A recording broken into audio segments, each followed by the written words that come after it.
Raj Misir's makeshift workshop is housed in a U.S. figure skating department near the PyeongChang Athletes Village. It is temporary, but incredibly well equipped. There is a Blademaster sharpener, a punch, extra leather, scissors, polishing stones, foam, spare heels and anything a skating technician might need. As a skating technician for Team USA, Misir is responsible for all American figure skates, including those belonging to stars such as Nathan Chen, Rippon and Mirai Nagasu. He described his position as an insurance policy for the U.S. team. If everything goes according to plan, Misir said it would not be necessary. But that never happens. At best, figure skates last about 20 to 25 hours on the ice before they need sharpening, less if a skater likes their blades to be particularly sharp, or if something goes wrong.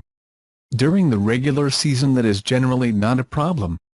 The events last a few days and then the skaters disperse to their home shops. The Olympic Games, however, are a matter of almost 3 weeks with possible pitfalls. Misir has already had to sharpen some pairs of skates and polish many nicks on the blades during these games.